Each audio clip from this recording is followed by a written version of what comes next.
ಆತ್ಮೀಯ ದ್ವಿತೀಯ PUC ವಿದ್ಯಾರ್ಥಿನಿಯರೇ, ಈಗ ಪರೀಕ್ಷೆ ಹತ್ತಿರ ಬಂದದ.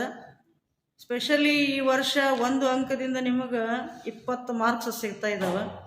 ಹಾಗಾಗಿ ಆ 20 ಮಾರ್ಕ್ಸ್ ಸಲುವಾಗಿ ಟೆನ್ಷನ್ ತೊಗೊಳ್ಳೋದು ಬೇಡ ಅಂಥೇಳಿ ಈಗ ಅತಿ ಇಂಪಾರ್ಟೆಂಟ್ ಇರುವಂಥ ಪ್ರಶ್ನೆಗಳನ್ನು ನಿಮ್ಗೇನು ಮಾಡ್ತಾ ಇದ್ದೀನಪ್ಪ ಅಂತಂದ್ರೆ, ಅಧ್ಯಾಯದೊಳಗೆ ಯಾವ್ಯಾವ ಮಹತ್ವದ್ದದಾವ ಅವು ಎಲ್ಲ ಹೇಳ್ಕೊತ ಹೋಗ್ತಾ ಇದ್ದೀನಿ. ಅದಕ್ಕೆ ಸ್ವಲ್ಪ ಅವುಗಳ ಕಡೆಗೆ ಹೆಚ್ಚು ಗಮನ ಹರಿಸ್ರಿ ಅಂತ. ಈಗ ಅಧ್ಯಾಯ 1 ಮೊದಲನೇ ಪ್ರಶ್ನೆ, ಭಾರತ ಯಾವಾಗ ಸ್ವತಂತ್ರವಾಯಿತು ಅಂತ. ಆ ಸ್ವಾತಂತ್ರ್ಯ ಅನ್ನೋ ಪದಕ್ಕೆ ಪರಮಾಧಿಕಾರ ಅಂತಲೂ ಬಳಸಲೂಬಹುದು ಅವರು. ಇನ್ನು 2ನೇ ಪ್ರಶ್ನೆ, ಭಾರತ ರಾಷ್ಟ್ರೀಯ ಕಾಂಗ್ರೆಸ್ ಯಾವಾಗ ಉದಯಿಸಿತು ಅಂತ. ಇನ್ನು 3ನೇ ಪ್ರಶ್ನೆ, ಯಾವ ಕಾಯ್ದೆಯು ಕಂಪನಿಯಿಂದ ಕ್ರೌನ್ಗೆ ವರ್ಗಾಯಿಸಿತು. 4ನೇ ಪ್ರಶ್ನೆ, ಡಯಾರ್ಕಿ ಎಂದರೇನು. 5ನೇ ಪ್ರಶ್ನೆ, ಗಡಿರೇಖೆ ಆಯೋಗದ ಅಧ್ಯಕ್ಷರು ಯಾರು. 6ನೇ ಪ್ರಶ್ನೆ, ವೈಸ್ರಾಯ್ರವರ ಕಾರ್ಯಕಾರಿ ಮಂಡಳಿ ಉಪಾಧ್ಯಕ್ಷರು ಯಾರು.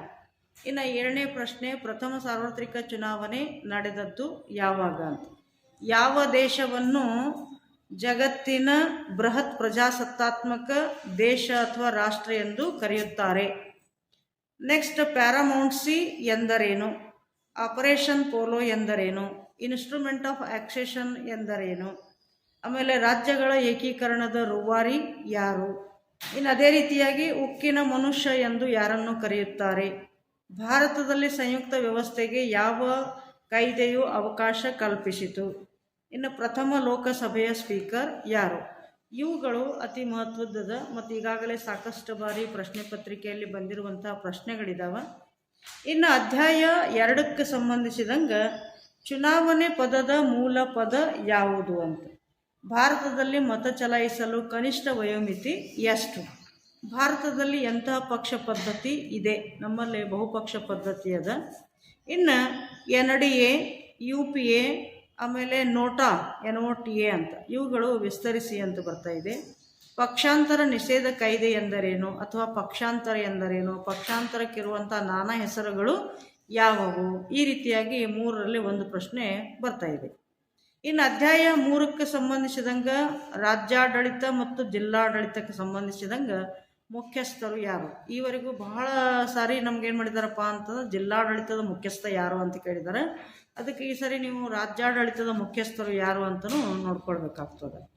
ಇನ್ನು ಯಾವ ವಿಧಿಯು ಅಖಿಲ ಭಾರತ ಸೇವೆಗೆ ಅವಕಾಶ ಕಲ್ಪಿಸಿತು ಅಂತ. ತದನಂತರ ಅಖಿಲ ಭಾರತ ಸೇವೆಗೆ ಒಂದು ಉದಾಹರಣೆ ಕೊಡಿ ಅಂತ. ಲಾಲ್ ಬಹದ್ದೂರ್ ಶಾಸ್ತ್ರಿ ಅಕಾಡೆಮಿ ಮತ್ತು ಸರ್ದಾರ್ ವಲ್ಲಭಾಯಿ ಪಟೇಲ್ ಈ ಅಕಾಡೆಮಿಗೆ ಸಂಬಂಧಿಸಿದಂಗೆ ಎಲ್ಲಿದೆ ಅನ್ನುವಂಥ ರೀತಿಯಲ್ಲಿ ಏನು ಮಾಡ್ತಾರಪ್ಪ ಅಂತಂದ್ರೆ ಪ್ರಶ್ನೆಯನ್ನು ಕೇಳ್ತಾರೆ.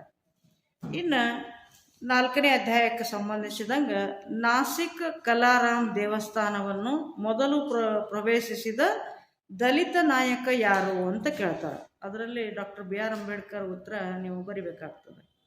ಇನ್ನು ವರ್ಣಾಶ್ರಮ ವ್ಯವಸ್ಥೆಯಲ್ಲಿ ಇದ್ದಂಥ ವರ್ಗಗಳು ಎಷ್ಟು. ಅದರಲ್ಲಿ ಸಾಕಷ್ಟು ಆಪ್ಷನ್ಸ್ ಕೊಡ್ತಾರೆ, ಬಟ್ ಅದ್ರಾಗ 4 ಅಂತ ನೀವು ಏನು ಮಾಡಬೇಕಾಗ್ತದೆ ಅಂತಂದ್ರೆ ಉತ್ತರ ಕೊಡಬೇಕಾಗ್ತದೆ. ಮೂಕನಾಯಕ ಪತ್ರಿಕೆಯನ್ನು ಪ್ರಾರಂಭಿಸಿದವರು ಯಾರು. ಇದು ಸಹಿತ ಡಾಕ್ಟರ್ BR ಅಂಬೇಡ್ಕರ್ ಬರೆದದ್ದು ಅದ. ಮನುಸ್ಮೃತಿ ಯಾವಾಗ ಅಳವಡಿಸಲಾಯಿತು ಅಂತ. ಇದನ್ನು 185 ಅಂತ ಬರಬೇಕು. 86 ಬರೆದಿದ್ರು ಅದನ್ನು ಬರೀಲಿಕ್ಕೆ ಹೋಗಬೇಡ್ರಿ. ಇನ್ನು ವಿಧವಾ ಪುನರ್ವಿವಾಹ ಕಾಯ್ದೆ ಯಾವಾಗ ಜಾರಿಗೆ ಬಂದಿತು ಅಂತ. ಇನ್ನು ಶೋಷಿತ ಮಹಿಳೆಯರಿಗೆ ಶಿಕ್ಷಣ ಪ್ರಾರಂಭಿಸಿದ ಪ್ರಥಮ ಶಿಕ್ಷಕಿಯನ್ನು ಹೆಸರಿಸಿ ಅಂತ ಕೊಡಲಾಗ್ತದೆ. ಕೌಟುಂಬಿಕ ದೌರ್ಜನ್ಯ ಕಾಯ್ದೆ ಯಾವಾಗ ಜಾರಿಗೆ ಬಂದಿತು. ಇನ್ನು VHP ವಿಸ್ತರಿಸಿ ಅನ್ನುವಂಥದ್ದು ನಮಗೆ ಕಾಣಿಸ್ತದೆ. ಅಂದ್ರೆ ವಿಶ್ವ ಹಿಂದೂ ಪರಿಷತ್. ಅದನ್ನು ನಾವು ಏನು ಮಾಡ್ಕೊಳ್ಬೇಕು ಅಂತಂದ್ರೆ ನೆನಪಿಟ್ಟುಕೊಳ್ಬೇಕು. ಇನ್ನು ಯಾವ ದಿನವನ್ನು ಕಾರ್ಮಿಕರ ದಿನವನ್ನಾಗಿ ಆಚರಿಸಲಾಯಿತು ಅಂತ. ಚಿಪ್ಕೋ ಚಳುವಳಿ, ಅಪ್ಪಿಕೋ ಚಳುವಳಿ, ಈ ರೀತಿಯಾಗಿ ಚಳುವಳಿಗಳು ಬರ್ತದೆ. ಅವತರ ರೂವಾರಿ ಯಾರು ಅಂತ ಕೇಳ್ತಾರೆ. ಸಾಲು ಮರದ ತಿಮ್ಮಕ್ಕ ಯಾವ ಜಿಲ್ಲೆಯವಳು ಅಂತ. ಇನ್ನು ಯಾವ ದಿನದಂದು ವಿಶ್ವ ಪರಿಸರ ದಿನ ಆಚರಿಸಲಾಗ್ತದೆ ಅನ್ನುವಂಥ ಪ್ರಶ್ನೆಯನ್ನು 4ನೇ ಅಧ್ಯಾಯದಲ್ಲಿ ಕೇಳಲಾಗ್ತದೆ. ಇನ್ನು 5ನೇ ಅಧ್ಯಾಯದ ಪ್ರಶ್ನೆಯನ್ನು ನಾನು ಹೇಳ್ತಾ ಹೋಗ್ತಾ ಇದ್ದೀನಿ. ರಾಷ್ಟ್ರ ರಾಜ್ಯ ಎಂದರೇನು ಅಂತ ಬರಲಾಗ್ತದೆ. ರಾಷ್ಟ್ರ ರಾಜ್ಯಕ್ಕೆ ಸಂಬಂಧಿಸಿದಂಗೆ ಇಲ್ಲಿ ವೆಸ್ಟ್ ಫಾಲಿಯಾ ಅಂತದ. ಆ ವೆಸ್ಟ್ಫಾಲಿಯಾ ಒಪ್ಪಂದ ಯಾವ ಇಸ್ವಿಯೊಳಗೆ ಆಗ್ಯದ ಅನ್ನುವಂಥದ್ದು ಹೊಂದಿಸಿ ಬರೆಯೊಳಗೆ ಬರುವಂಥದ್ದು ನಮಗೆ ಸಾಧ್ಯತೆ ಉಂಟು. ಇನ್ನು ಯಾವ ರಾಷ್ಟ್ರವನ್ನು ಸಾಂಸ್ಕೃತಿಕ ವೈವಿಧ್ಯತೆಗಳ ನಾಡು ಎಂದು ಕರೆಯುತ್ತೇವೆ? ಈ ಪ್ರಶ್ನೆನೂ ಬರ್ತಾ ಇದೆ. ನೇರವಾದ ಪ್ರಶ್ನೆಯಲ್ಲಿ ಬರುವಂಥದ್ದು ಇದಾಗ್ಯದ. ಯಾವ ರಾಷ್ಟ್ರವನ್ನು ಜನಾಂಗೀಯತೆಯ ನಾಡು ಎಂದು ಕರೆಯಲಾಗಿದೆ? ಇನ್ನು ಅದೇ ರೀತಿಯಾಗಿ ಟಾಡಾ ಮತ್ತು ಪೋಟಾ ಈ ಒಂದು ವಿಷಯವನ್ನು ವಿಸ್ತರಿಸಿ ಅಂತ ನಮಗೆ ಕಾಣಲಾಗ್ತದೆ.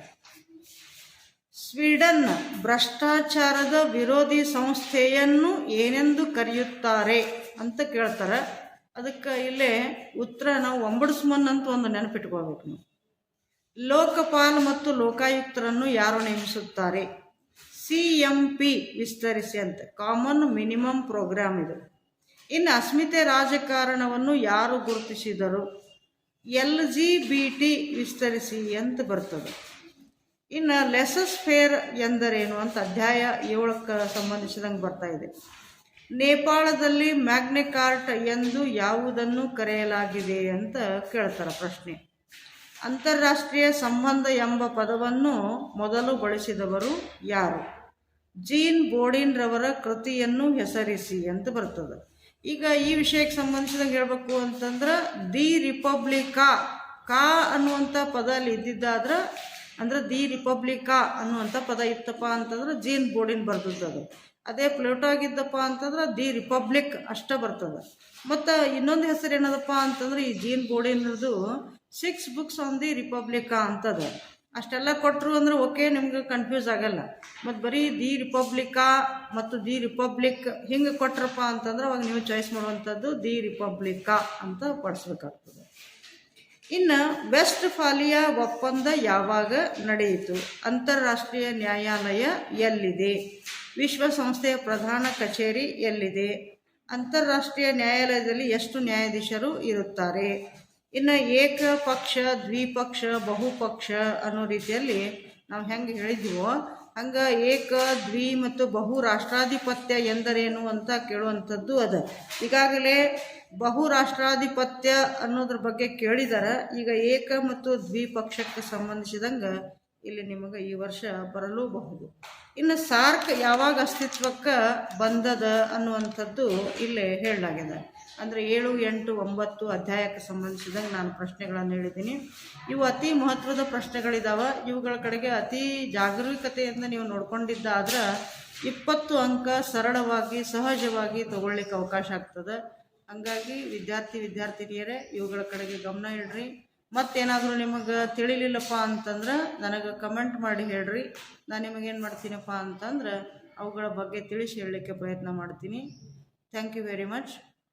ನಿಮ್ಗೆ ಇಷ್ಟ ಆದಲ್ಲಿ ಲೈಕ್ ಮಾಡಿರಿ, ಶೇರ್ ಮಾಡಿರಿ ಮತ್ತು ಕಮೆಂಟ್ ಮಾಡಿರಿ.